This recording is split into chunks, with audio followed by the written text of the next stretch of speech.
तो लक्ष्मण जी कहते हैं, हे मेघनाथ, तू ये घमंड छोड़ दे। मैं का राग अलापना किसी के लिए भी अच्छा नहीं होता है वही शक्तिशाली जग में जो नम्र भाव दिखलाता है। फल वाला तरु जब फलता है, नीचे को झुकता जाता है।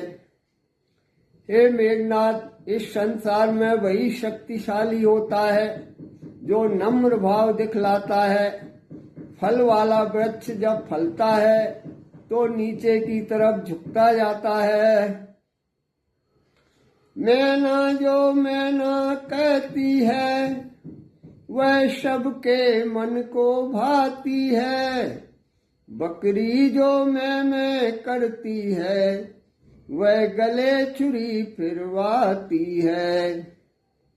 मैना जो मैना कहती है वो सबके मन को अच्छी लगती है, लेकिन जो बकरी मैं करती है वह अपने गले पर छुरी फिरवाती है। बात काट कर बीच में बोल उठा गणनाद, बच्चे यह रणभूमि है नहीं राज प्रसाद। तब बीच में ही बात काट के मेघनाथ कहता है, ये बच्चे यह युद्ध भूमि है, कोई राजा का प्रसाद नहीं है। साहस धीरज या स्वाभिमान रणवीरों का भूषण है। ना हर्षा गर्जन तर्जन ही सच्चे योद्धा का लक्षण है। साहस और स्वाभिमान ये सब युद्ध के आभूषण हैं, वीरों के आभूषण हैं। और शेर जैसी गर्जना यही सूरवीरों के लक्षण हैं। मैना जो मैना कहती है, पिंजरे में जन्म बिताती है। बकरी गर्दन कटवाती है, फिर भी मैं तनिक न जाती है। हे लक्ष्मण, अगर मैना कहती है तो वो अपनी सारी जिंदगी पिंजरे में ही बिताती है। और बकरी अगर अपना गला भी कटवाती है तो उसका गला कटते समय भी उसकी मैं नहीं जाती है। जाती है बोले लखन जिसकी भी यह टेक, मैं वाली के लिए भी आता है दिन एक। तब लक्ष्मण जी कहते हैं कि हे मेघनाथ, उसकी भी ये मैं एक दिन चली जाती है, उसके लिए भी एक दिन आता है। कर अष्टिमास को पृथक पृथक जब आंत निकाली जाती है, फिर उसी आंत की यंत्रों से जब तांत बना ली जाती है। उस में करने वाली बकरी की हड्डियों मांस को अलग करके जब उसकी आंत निकाली जाती है और फिर उसी आंत को यंत्रों के द्वारा अब उसकी रुई बना ली जाती है। वह तांत जिस समय हाथों में धुनने वाले के आती है, दुनिया जब उसको धुनता है तो तुई वह गाती है। वह रुई जिस समय धुनने वाले के हाथ में आती है और दुनिया जब उसको धुनता है तो वह मैं की जगह तू ही करने लगती है। लक्ष्मण का उपदेश सुन गर्जा फिर बलवान, बोले बच सकती नहीं आज तुम्हारी जान। लक्ष्मण का उपदेश सुनकर के मेघनाथ गर्जना करता है और कहता है कि आज तुम्हारी जान नहीं बचेगी। ब्रह्म शक्ति से हो व्यथित फिर न हमारे प्राण, यही सोच छोड़ा वहीं लक्ष्मण ने निज बाण। लक्ष्मण सोचते हैं कि ये कहीं ब्रह्म शक्ति फिर ना छोड़ दे, तो तत्काल ही अपना बाण छोड़ देते हैं।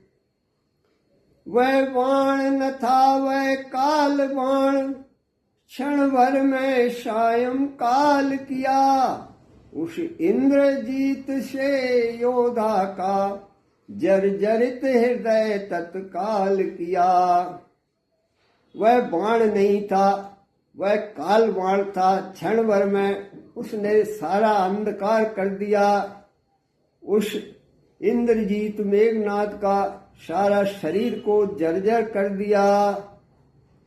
शुद्ध बुद्ध शरीर की नष्ट हुई, यह हाल हो गया योद्धा का, आंखों के आगे अंधकार छा गया मृत्यु की निद्रा का।